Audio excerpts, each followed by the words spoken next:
Welcome to BIA, Canada's top black media provider. Whether you're looking for shows on fashion, art, music, or simple lifestyle, we bring you the best content the black community in Canada has to offer and so much more. And better yet, do you have an idea for a project you'd like us to help you with?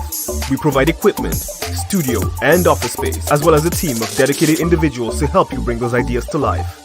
So don't wait. Check out our new website at biamedia.ca for more information on how to contact us and start creating today. BIA Media, your way.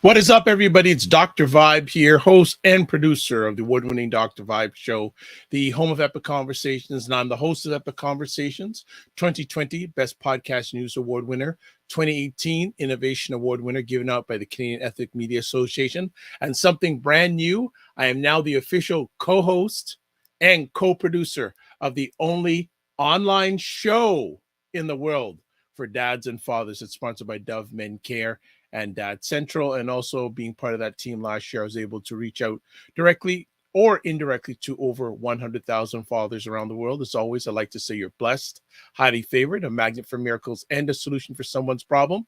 And like to say, we're broadcasting live May 8th, Mother's Day 22. So to the mothers out there, caregivers, and also to the ladies that would like to be mothers, and for some reason they cannot be mothers, we want to say a big shout out and send our love to you from the Dr. Vibe family. We wouldn't be anywhere good without our mothers. So mothers, grandmothers, aunties, cousins, nieces, nephews, all around the thing, we want to say Happy Mother's Day. You're watching Black Canada Talking on every Sunday afternoon at 5 p.m. It's a live online event that provides Black Canadians the opportunity to give their takes, POVs, and stories that are of importance to them. And every 2 weeks, we do a roundtable.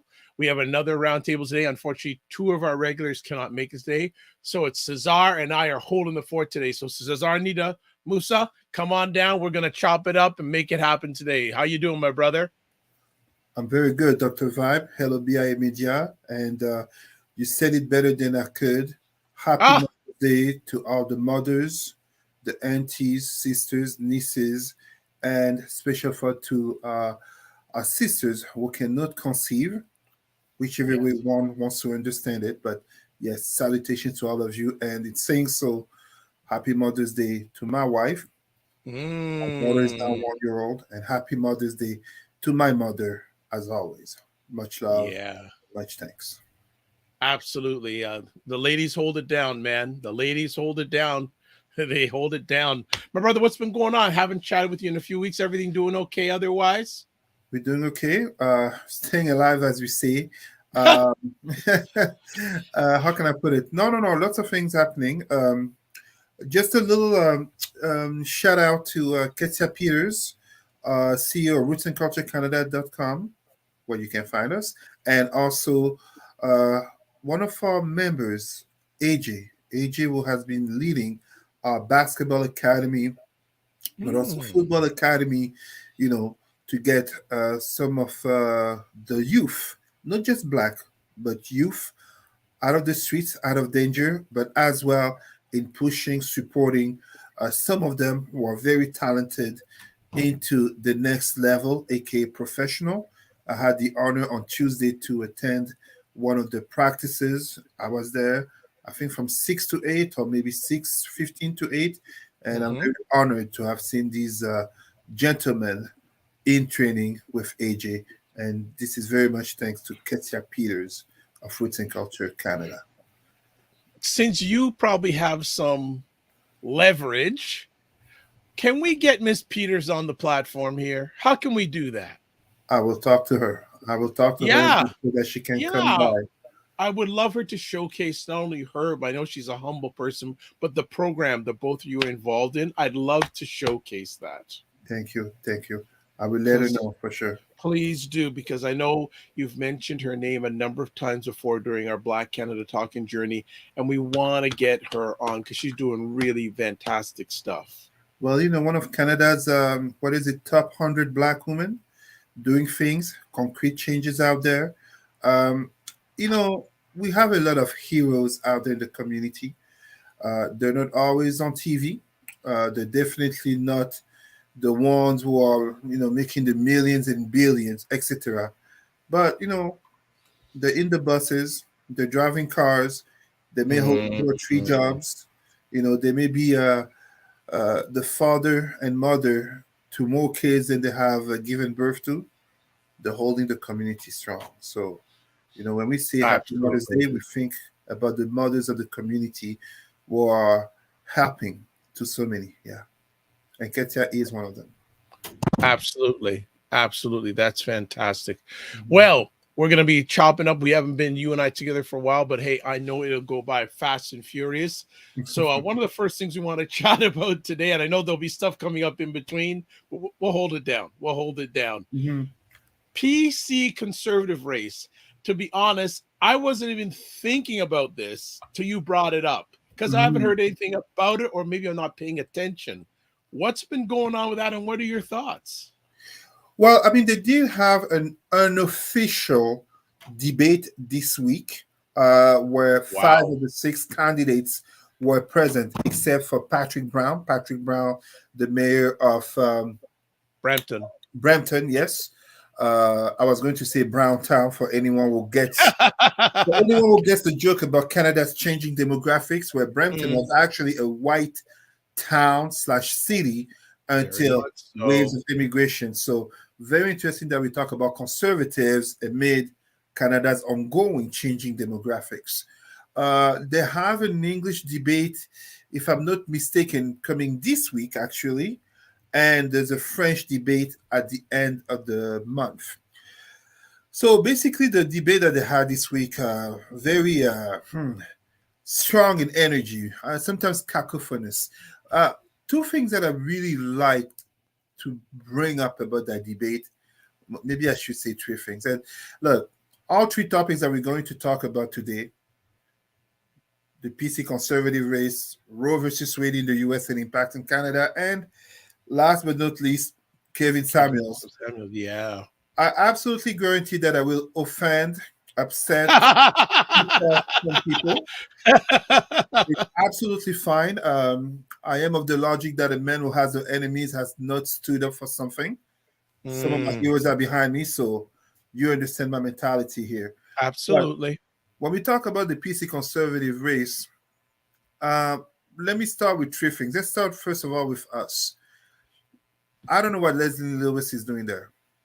I do not understand. Like, please, I have to be careful in saying this because I want to be properly understood. I am not here preaching in terms of liberals or the saviors of the black community. And if you're black, you must vote liberal. That's not what I'm saying whatsoever. We know very well whether they're called liberals or Democrats, conservative or Republicans, or in France, les socialistes and right wing, left wing. We know there's racism on both sides of the political spectrum in Western countries. Fine. However, I always question what is it that brings a black person to think? And in this case, we have a black woman in a party that has a lot of difficulty hiding its racism and sexism. She's aiming for what? For leadership because of what? Social conservatism. I don't see it happening. I just don't see it happening. The other one, Jean Charest, aka the former Quebec Premier, aka the Yes. former liberal Quebec Bro. premier who started politics as a conservative. And of course, Pierre Poilievre pointed out to him that he's a fake conservative. And me, I consider Jean Charest, he's an opportunist. If it was the NDP or Jagmeet Singh that had called on to him, he'd be there, with the orange collar. So, and we cannot not talk about Pierre Poilievre himself, the so-called the leader, the potential winner. I mean, potential. We're talking the ultimate race elections is in September, but what Pierre Poilievre rightfully called out Jean Charest in terms of not being a true conservative but being an opportunist, Jean Charest called out Pierre Poilievre for supporting the so-called Freedom Convoy in terms of its occupation and illegal nature of protest, aka you want to be the leader of the country, a country of laws, yet you supported a movement which, by its own claims, wanted to bring down a democratically elected government. This is a Conservative Party of Canada right now. This is the leftovers of Stephen Harper and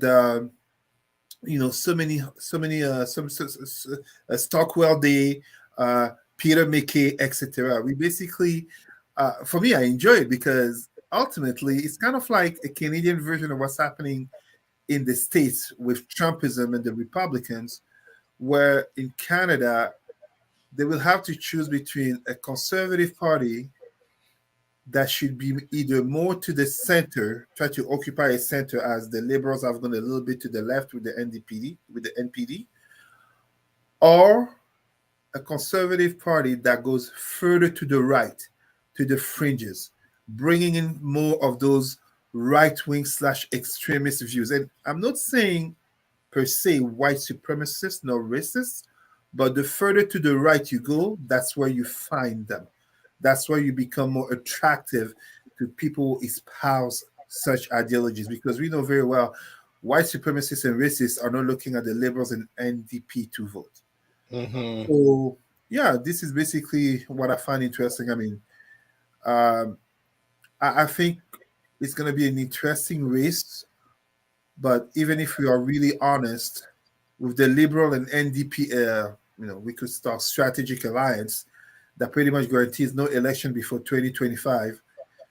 Whoever is elected, it's going to be for what truly? Yeah. So let me ask you in regards to the conservative race, why do you really think Leslie Lewis is running? Look, I've said it last time we were, I think it was last time we were on the show. I've really said it. Some black people go to elections in Western nations just to beef up the resume. I know it can absolutely sound even dismissive to some blacks running. I've never gone into elections. I understand it can be, some people may even think it's insulting, notably to black conservative, but really, nothing is impossible in elections. We've seen it notably with Trump in the US, but I cannot conceive how truthfully and honestly, even in 2022, as last year, 2021, a black woman can think she can become the leader of such a white, male-centered party as a conservative party. It doesn't rationally make sense to me. I'm not saying it's impossible. Obama got elected. People didn't expect that. Trump got elected. People didn't expect that. Mm-hmm. But the layers are that much deeper. The layers are that much deeper here. Let me ask, whoever gets elected, say 45 comes back and wins another election in the States, what would what impact do you think that would have on the Conservative Party here? Hey, I'm a partisan of chaos theory, anything good for Pan-Africanism. So personally, if 45 came and got elected, the impact in terms of conservatives here is very simple. It would further push to the right the conservatives. And in a certain way, I will agree with one thing that some conservatives, we have to be honest, say, is that they should not have to be conservative less in order to be elected. They have to be true to themselves. That's fine. Only problem is this, though. If you look at the US, Trump is not a real Republican. He is an opportunist who basically made it. Trump is not a Republican. This is not the Republicans in terms of Ronald Reagan to George Bush. Trump did not even expect to be taken seriously in order to compete, and even less expected to win. I mean, Jean Charest, I say he's an opportunist, but Jean Charest is actually a politician. Jean Charest has actually governed. He actually has experience. Trump basically is a TV celebrity who, you know, with a myriad of many elements came to be in power. So the impact here in Canada is simply that he would radicalize further people, create further the political division that we see, where the notion of a center would so much diminish because, you're either with us or you're against us. And I mean, this is a Western country. It's bound to happen. We just saw what happened, notably in France, with the elections that had Marine Le Pen basically obtain 41 or 42% of the votes. This is further, there's a radicalization of political views in light of so many changes happening in the Western world. I gave the example of demographics, but we're talking about even birth rates. We're talking about immigration and employment, the advent of technology, etc., etc., and of course, consequences of COVID. Yes, it would just radicalize the right party. Absolutely. Absolutely. Yeah, I just wonder what's going to happen if 45 comes back in and the gentleman who's more right wing than any other leader, Poilievre, gets in. It'd be very, very interesting to see how that rolls out. Do you think that is Canada ready for a conservative government? You think it down the line? Well, we have to define what we mean by conservative government. True. Because look, in the Conservative Party, with my humble analysis, and I am definitely not a conservative nor a liberal per se. I'm a Pan-Africanist. So Western world, conservative, liberal, right, left, I don't care. My politics are Pan-Africanist. But if we look at it truthfully in terms of Canada, the Conservative Party will eventually have to decide between being further to the right, aka Pierre Poilievre, or further to the center, aka Jean Charest. I don't really think Patrick Brown has a chance, to be honest, but it will ultimately, the way I'm looking at it right now, between Poilievre and Charest. Now, after that, with let's say 2025, to be quite honest, I wouldn't see Pierre Poilievre, aka the right of the Conservative Party, be able to win versus a more centered version of the Conservative Party with someone like Jean Charest, who could bring together more elements. If you look just right here in Ontario, Doug Ford, definitely Conservative Premier, he didn't win by being more to the right. He was more to the center, and as such was able to notably attract more non-white votes to support him. So it's the same type of logic that I see here in terms of a national Conservative Party. Right. Jerry Freckleton is asking, do you think the Conservatives will have any agendas, plans for the Black community? Good question, because they really didn't have one last election. It's going to be interesting to see if they have. Go ahead, Cesar. I see something coming from you. Go ahead. When you have a party, we're in the 21st century, Jerry. You know what? Honestly, first of all, allow me to acknowledge the brother. Brother Jerry, it's an excellent question. Thank you. Thanks for your question. But I'm going to be very honest, and this is where Black people, we tend to fail. In the 21st century, we have a party such as the Conservative Party that does not officially recognize the existence of systemic racism. I absolutely do not care about Black conservatives who say it exists and it gives, they need time. I'm not here to care about the fact that they recognize anti-Semitism or homophobia. We are Black people. You have a party that does not recognize systemic racism. Anything and whatever that they will imply will not be Black people specific.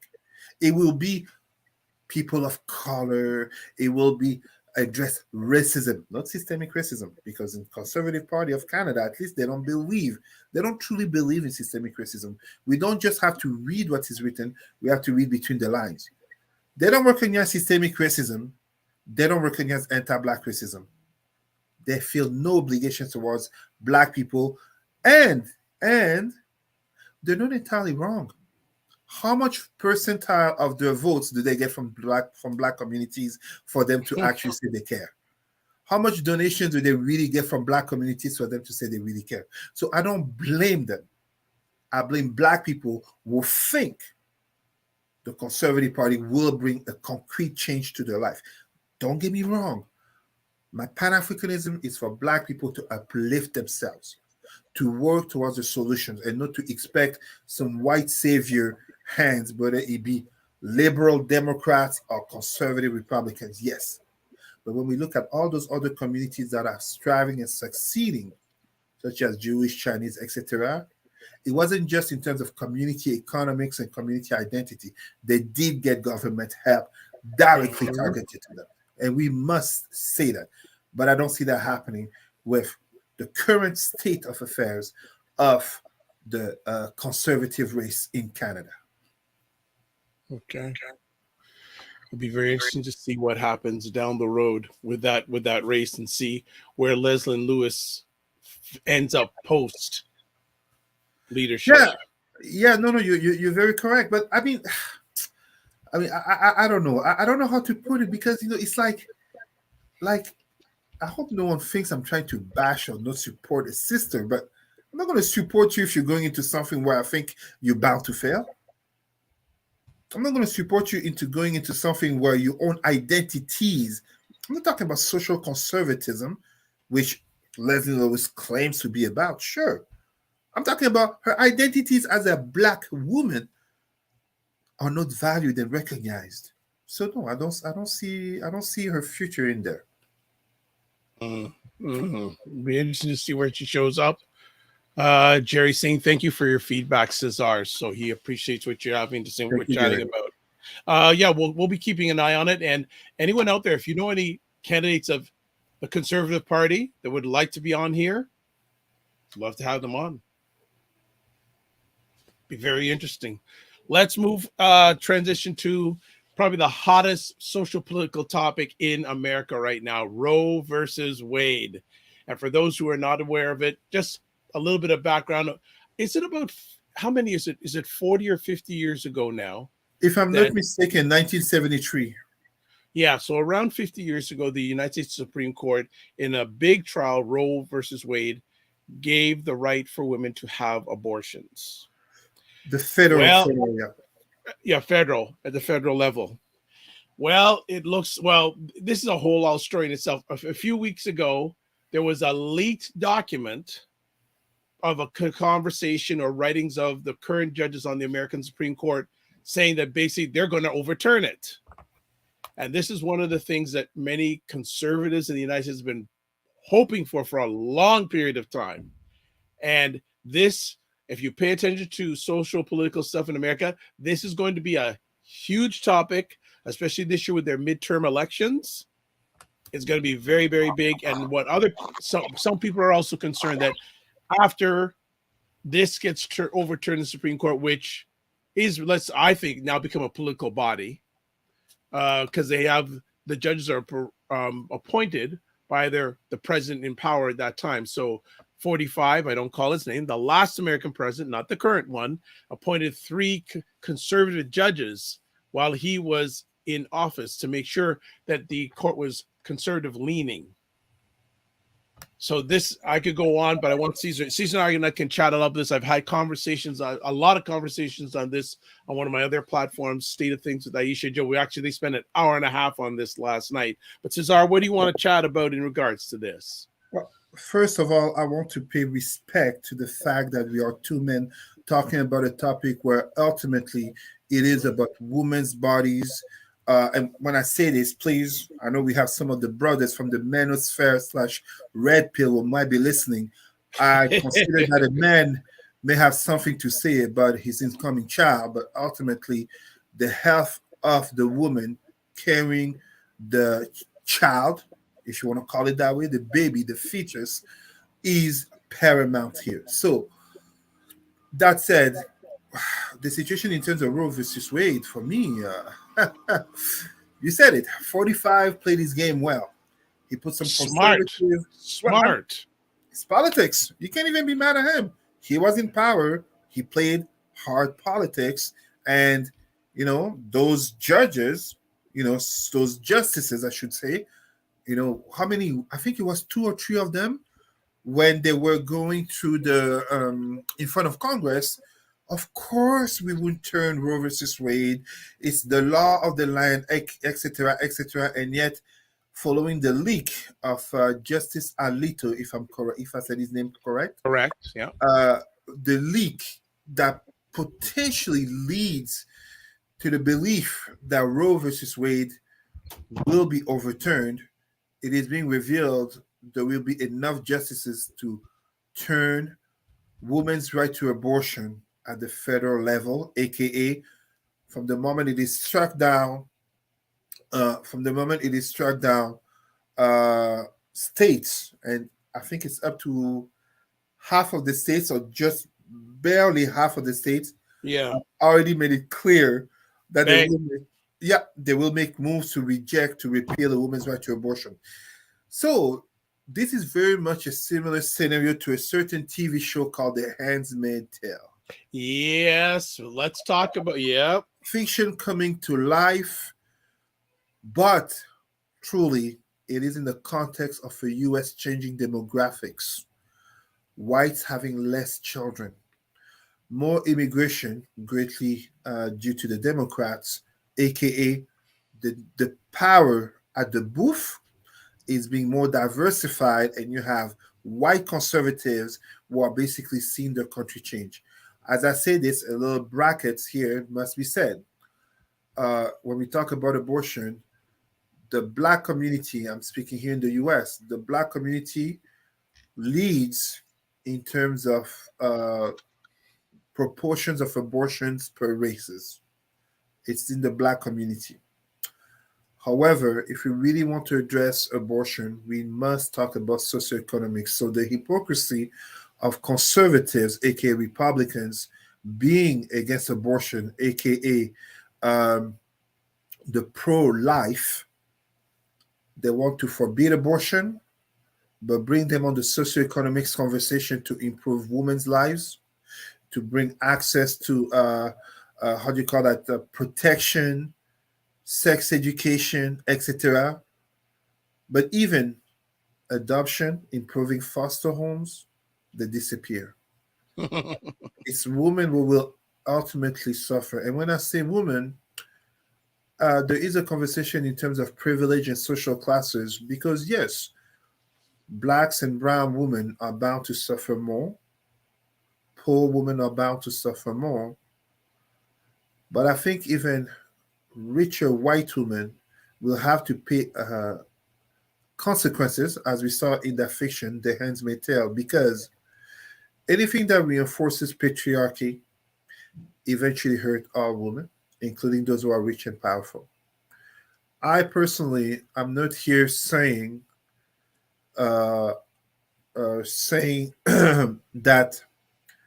in the matter of abortion in the U.S., it is a matter of every right or to absolutely forbid it. But I know it's a very small amount of women will look at abortion as a contraceptive method, while for so many other women, an abortion is a painful choice, and as such, it is important that we make it as safe as possible so that people can live in a society where we can try to create the better relations so that if abortion must be taken, it is a last resort. Well, it's really interesting. There's a question here in the chat from Jerry saying, why is the pro-life movement so white? I always found that so strange. That's an excellent. No, brother, yeah, that's 2 for 2, brother Jerry. Well, can I disappoint our brother here? To my knowledge, to my readings, the pro-life movement is not so white. is just more visibly white when we reach into the politics of it, when we reach into the donation slash financing of it. But if we really are honest in terms of our black community, just because we know sisters who had an abortion, the reality of black community open conversations, public conversations, is very pro-life. It's very conservative. It's very religion centered. Jesus, Allah, every turn left and right. So the way I would look at it is that Brother Jerry is correct, but he's correct because we're talking, just as you know, when we talk about LGBTQ issues, Yeah. the deeper you go into LGBTQ politics and notably LGBTQ financing, the wider it gets. But the reality on the street, the reality on the ground is that it's very diverse, it's very colored. There's a lot of black people in those movements. So abortion is also, and this is, however, where he's right, abortion is part of eugenics.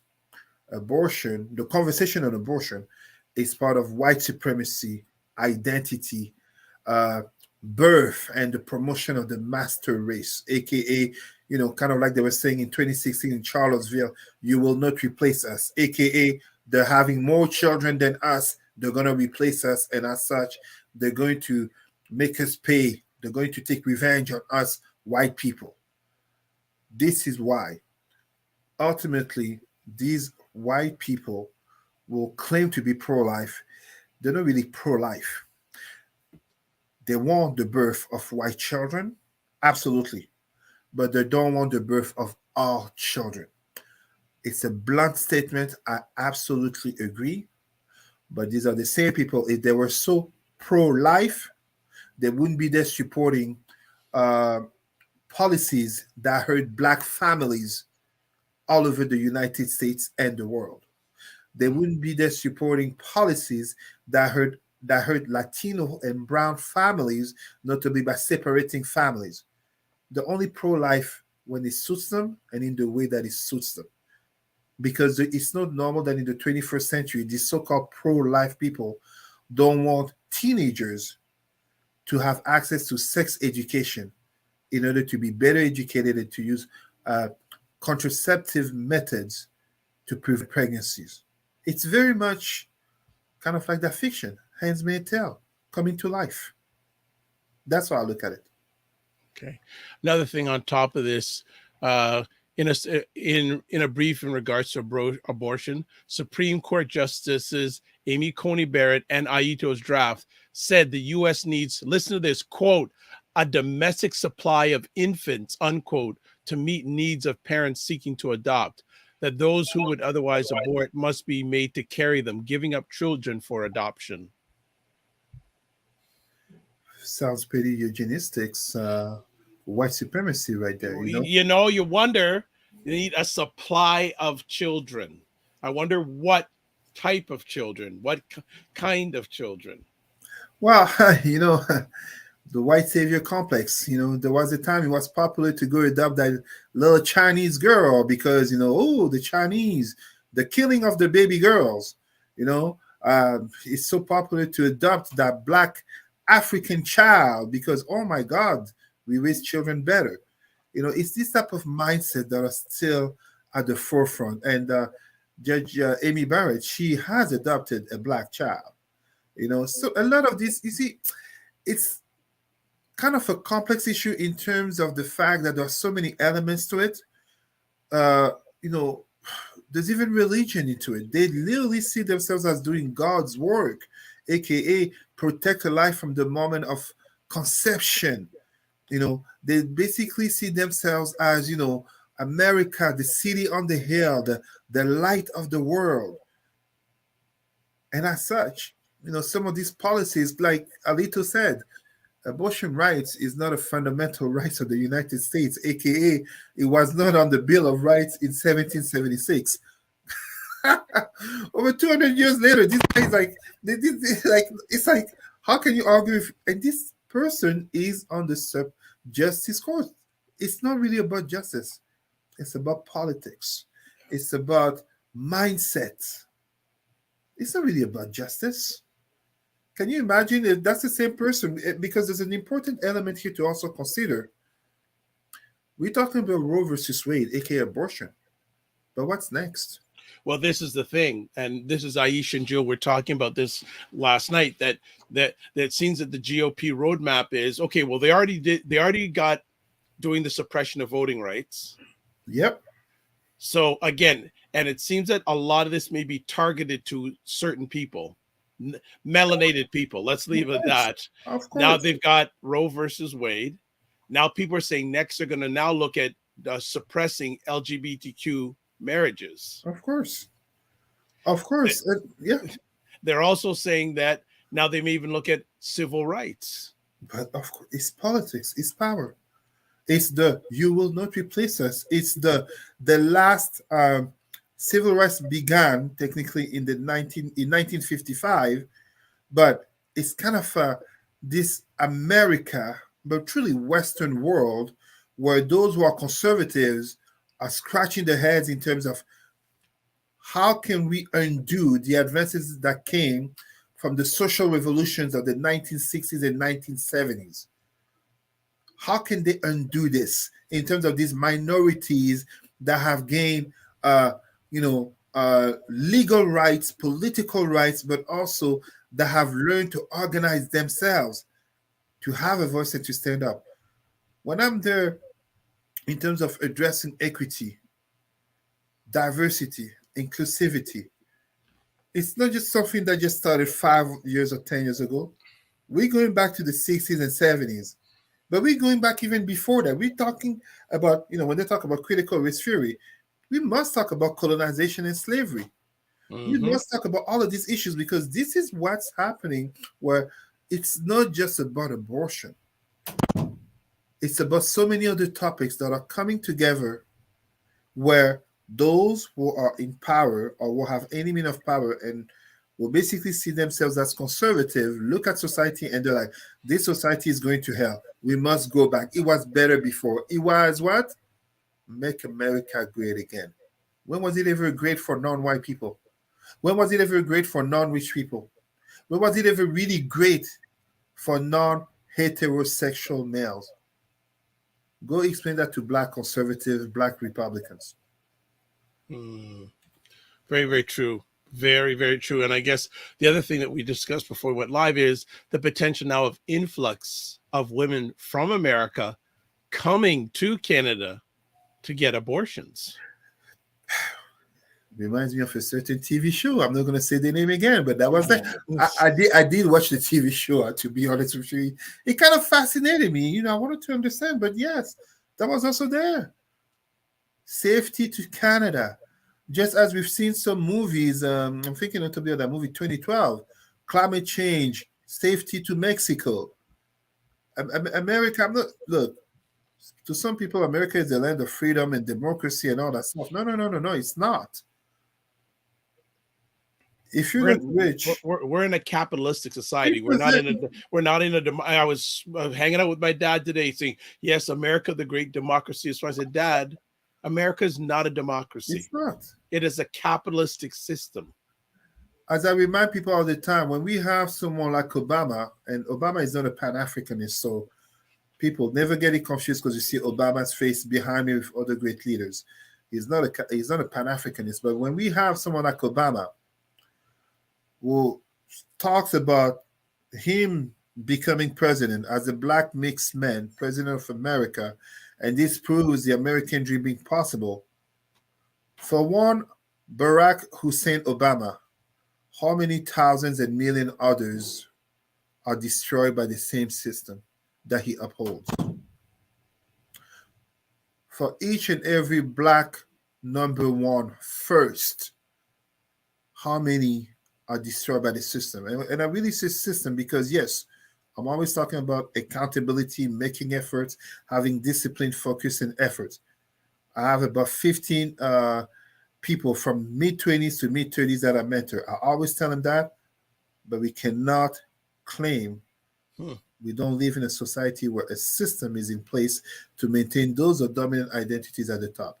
And as such, when we look at the very nature of Roe versus Wade, I mean, obviously there will be an influx of women coming to Canada for Mhm, safe abortions. mhm. Biden is considering notably making abortion legal on federal lands, aka federal buildings, and or notably the possibility of abortion becoming less of a surgery, more a matter of abortion pills. But ultimately, people will be coming to Canada. And Canada, as it is right now under this Trudeau government, is a land of safe haven for who? LGBTQ people and women who will be seeking abortion, just as Canada has recognized the United Nations decade for people of African descent, aka Canada officially has recognized systemic racism. And again, it is under a liberal government, not a conservative government. So if abortion becomes revoked in the US, absolutely, we can expect Canada to open their doors, its doors to women seeking safe abortions. Yeah, it's.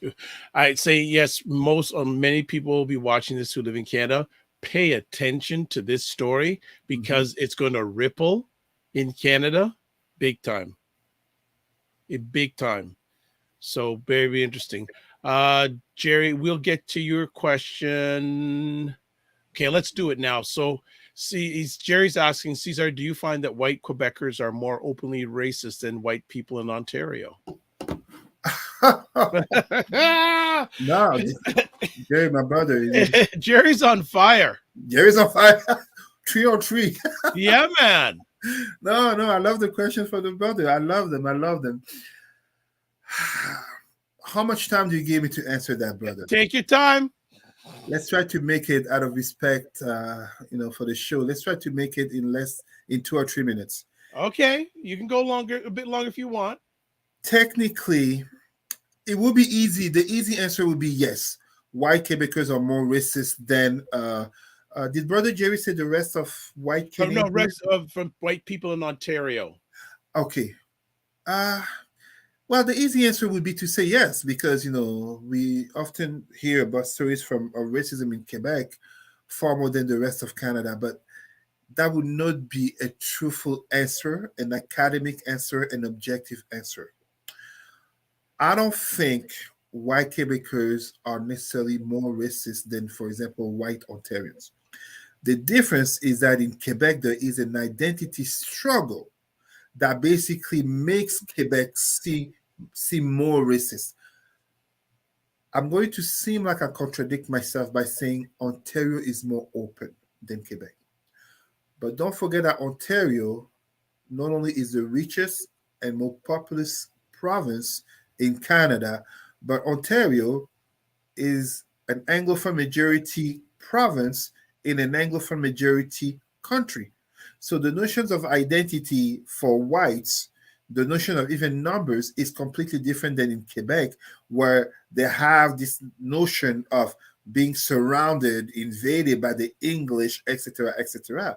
Even when we look at Montreal, I think until the 50s or 60s was dominated by Anglophones. Mm-hmm. And even when we look right now, Montreal and Quebec, Anglophones in Quebec have more rights and are, let's say, the richer, the better integrated in society than Francophones in the rest of Canada.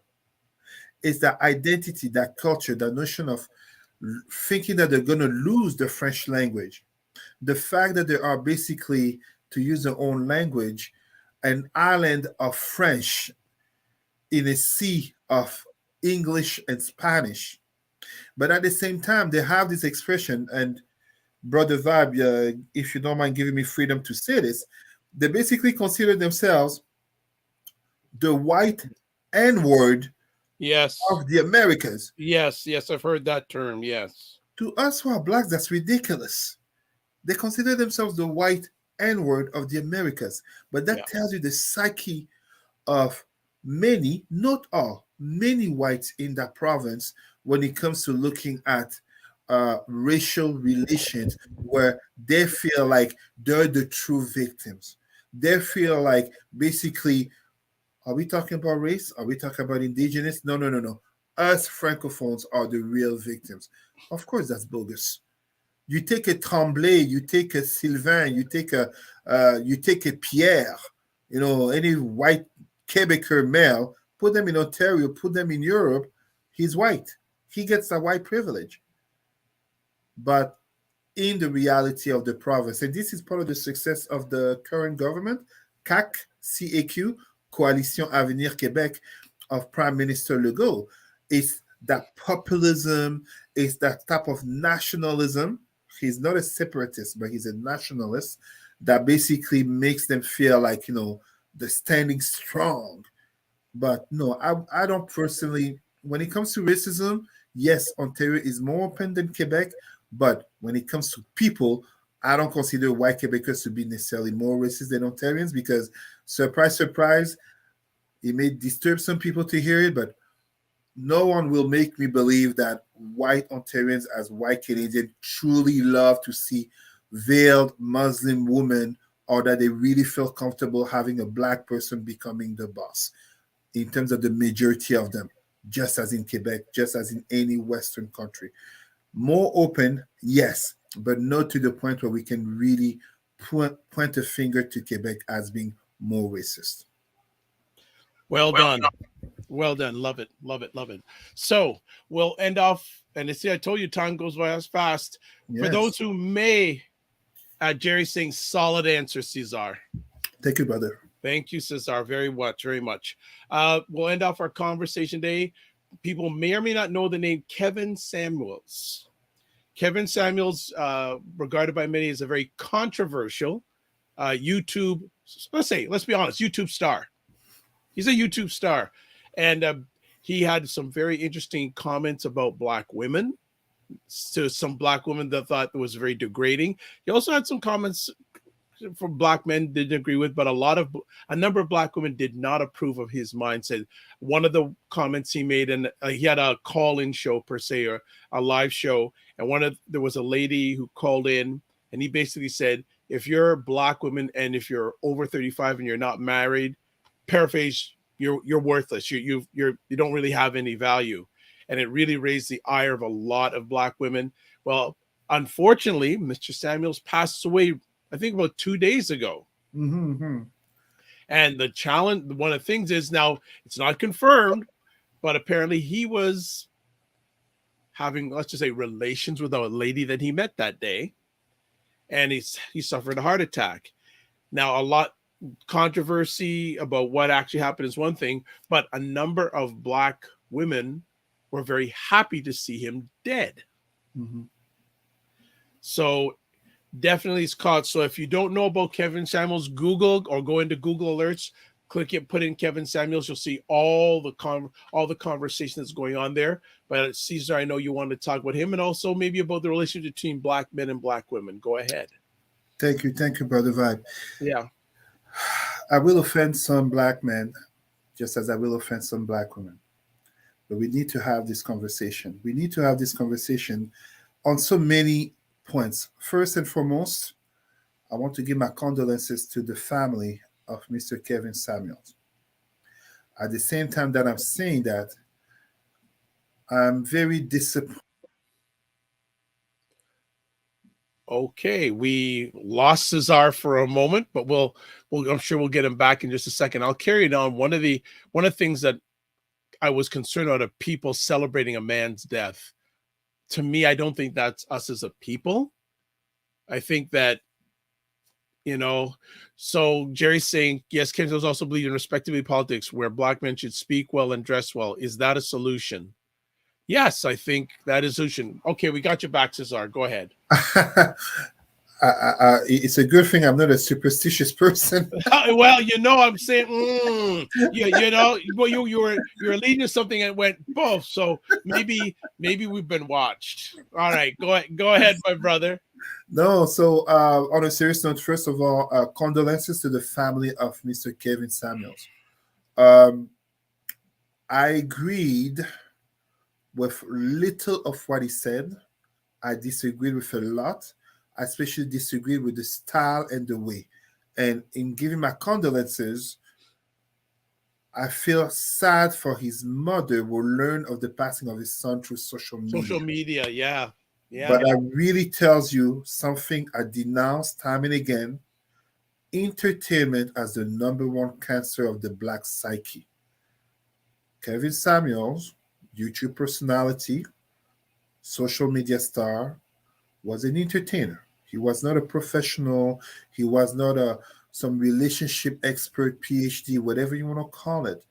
He was a man who was giving his opinions. And if I dare to be further honest, he was a brother, an older brother in his mid 50s, giving opinions overwhelmingly to younger people in their 20s and early 30s. I'm sorry. I find that disturbing in terms of age gap and in terms of what we could talk respecting an elder. Now that I've said that, it's important to address the women who are happy at his passing. That is not correct. That is just as not correct as if any man was celebrating the death of Bell Hooks because she said some misandric or anti-black male comments, such as regarding the exonerated Central Park Five, or basically uh, claiming violence as a natural state of being, violence and rape to black men, etc., etc. We can recognize that we can disagree with some of our black people in academia, in entertainment, in any field, without wishing ill upon them, without especially without wishing them death. Unless they're race traders, because I've always said it, if you're a race trader, die. But this is Pan Africanism. So when it comes to Mr. Kevin Samuels, having said those two elements,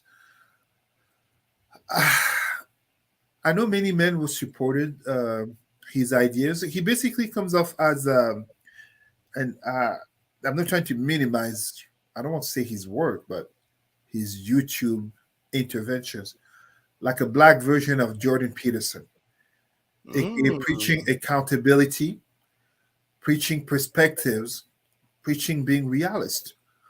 I can agree with that. But there's a problem when I hear that from a man in his 50s, borderline talking down to people who could be his children. And it reminds me of me when I was in my mid 20s, talking to some of the women in the nightclubs where I was a bouncer at. Reality and perspectives. I think when you reach a certain age, your speech should have evolved. And some of the dialogues that I heard in terms of Kevin Samuel, I remember a video that I saw. Someone sent me a video where he pretty much gave reality perspective to a brother under excuse of him being fat, broke, and having a small penis. You're in your 50s, you're talking to a young brother in his mid 20s or late 20s. I am a mentor to about 15 people between the mid 20s and the mid 30s, most of them being black, some white, and some Arabs. Mhm. It's completely disrespectful. Some of the nature of comments towards black women, such as if you're over 35, no kids, never been married, whatever, you're leftovers. No, that's no, that's not correct. That's Mm. not correct. I don't care if you're 50 years old and you don't have kids, you're not a leftover. Different people have different choices. And as such, my biggest problem in terms of Kevin Samuel, my biggest disagreement, I will always agree with people accountability. I will always agree with preaching to people that they need to be realist in their expectations. And yes, yes, yes, yes, it may come off controversial what I'm going to say right now. We do have women in the black community will think that because they're women, they are above any criticism whatsoever. That's not true. At the same time, black men get criticized a lot for anything and everything, but as well black women. However, you cannot take the excuse of holding people to accountability and perspective and up, uplifting themselves, making better choices to denigrate them, to insult their dignity, to basically make them feel like they're lesser because you are a consultant on image, which is what Kevin Samuel's professional title was, an image consultant. Mhm. An image consultant will give opinions on relations. And as such, what it did was to my impression, based on what I see online, based on the exchanges that I see, to further divide the Black community in terms of gender relations. I am willing to agree that to some people, Kevin Samuels was beneficial, yes. But his shock and awe, his shock value provoking, kind of like, sly techniques of, ooh, I got you here. It was more entertainment than actual constructive therapy for the Black community. He was not a professional. He was a man who gave opinions. As one of the things that I find the Black community does too much. We have too many people who are champions at giving opinions. And the opinions become celebrated. Why? Because it's entertaining. Entertainment is a cancer. It's the number one cancer in the Black psyche. And this is what we end up having as we hear talking about a Kevin Samuels, controversial man in his mid-50s. And to me, the way he died, I'm sorry.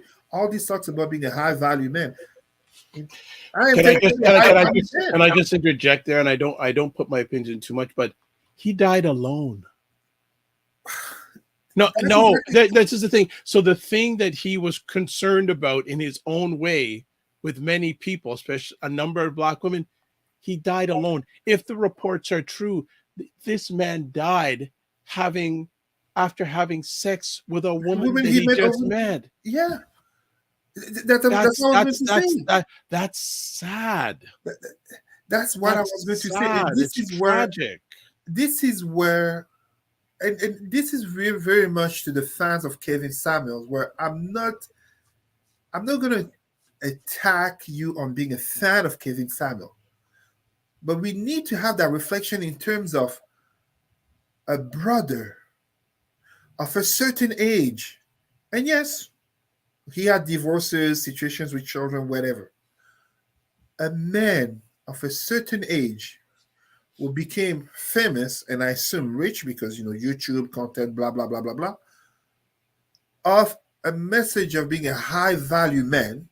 I am his criteria, high-value man. I am that. But he suffered what I call a low-value death. That is very much in contradiction with what he preached. Yeah, very, very interesting way of putting it. Yeah. He wasn't married. Well, clearly he wasn't stable if he died heart attack following sex with a woman he met the night before, the day before.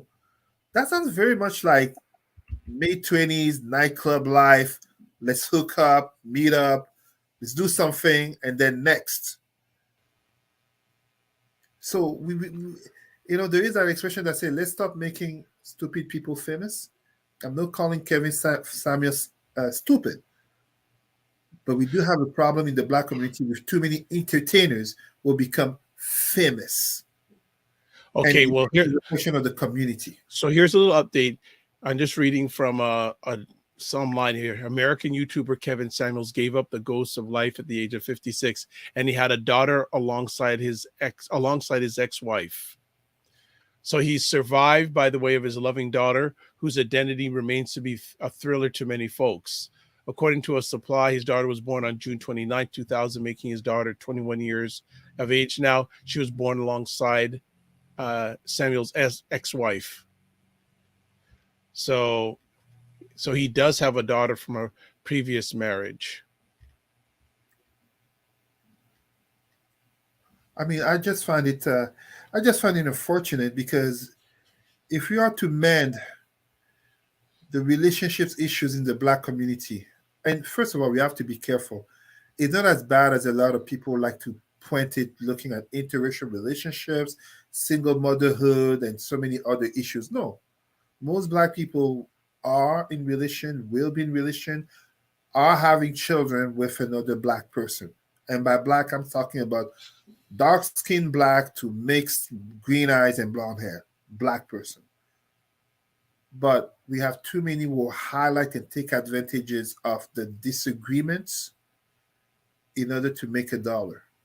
It's good to call out a lot of the misbehaviors It's good to support the positivity, get married, have your education, address your finances, have realistic goals and all that. And a lot of the Kevin Samuel fans have told me that's what he did. But when I listen to his videos too often, he was saying these positive things that can help, such as I tell the people I mentor with a lot of indignity, disrespect, shock and awe value for entertainment, for clicks, etc., while looking superior. And now see, in terms of, according to the reports, how he came to die. I'm sorry, you cannot preach being a high value man and go have a low value death. That's what I call it. Because that Well, low value death is what will be remembered. Just as if we take the example of another celebrity, 30 years of hard work, one slap. That's what people are talking about Will Smith right now. We have to hold ourselves accountable, not just as a community, but as individuals, because it's the individuals who make the community. It's not about anyone being perfect. It's not about anyone being perfect. But you cannot claim so much to be here, and then we realize that you are so here in terms of reality. Any man that I know who will die in the circumstances of Kevin Samuels, we would have a hard time accepting it because it would be like, that's not how we knew him.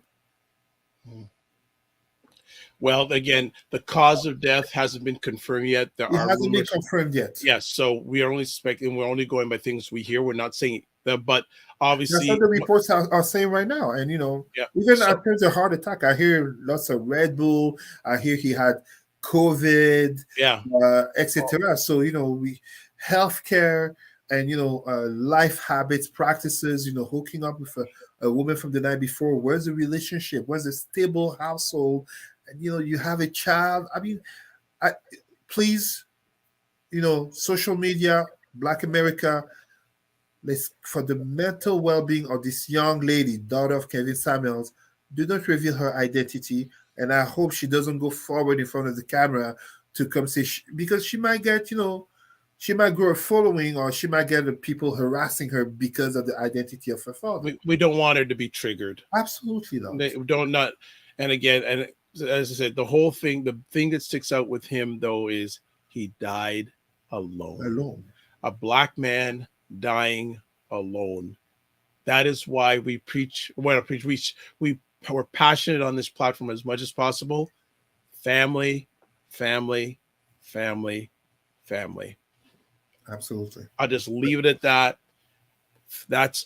This is a perfect example of the importance of a good Black family and what can happen when you don't have a Black family. And research shows that Black people, especially Black men, live longer on average when they have a family relationship, a decent family relationship. A stable relationship, some good friends you can rely on who have been there with you Yes, through thick and because thin. we don't know what he was going through. We don't know. Absolutely. Behind the fame, we don't know Yes. we don't know the real story. And that's part of the reason why, like I said, whether it's aka the misogynistic Kevin Samuels or the misandric Bell Hooks dying, there's still Black people. They didn't live their life killing other Black people. There were no traitors to the race. We can disagree with them, but I don't think we should celebrate the death. If we disagree with them, let's hope they live and maybe they can change their views, or they can tone it down, or they can come to a realization that, we have to let people live. We are all Black people here. Mhm. All right. Okay, we're done for today. Quick time. Cesar, it's always a pleasure to have you Thank you. here. Is always adding positive value to the audience. If people want to get in touch with you, how can they do that? RootsandCultureCanada.com, and you can reach me on Facebook, Cesar Remy, Rimy. You can find me there. Thank you, everyone. Dr. Yeah, Vibe, BIA Media, thank you so much. Thank you always for having me. our pleasure. Always a pleasure. And looking forward to the next conversation. I'm Dr. Vibe. I'm the host and producer of the award-winning Dr. Vibe Show, the home of Epic Conversations. I'm the host of Epic Conversations, 2020 Best Podcast News Award winner, 2018 Innovation Award winner, given out by the Canadian Ethnic Media Association, and now officially I co-host and co-produce the only online show in the world for dads and fathers that's sponsored by Dove Men Care. I'd like to thank always everyone who watch or listen to this live or on the replay. Also, I'd like to close off with this. Live your life as a dream. If you can dream it, you can make it. Sometimes you have to get smaller to get stronger. Block assumptions, then aim bigger, aim better, aim higher, aim wider. Again, big shout out to the mothers, the women, the caregivers around the world, and the ladies who are not able for whatever reason to have children. We hold you, we salute you, not just today on Mother's Day, but every day, every day. And three last things I'll finish up with. Remember to give yourself grace. Also, quality time comes through quantity time. And then finally, don't just manage your time, manage your energy. God bless, peace to all, keep the faith, and thanks again to BIA Media. See you next week.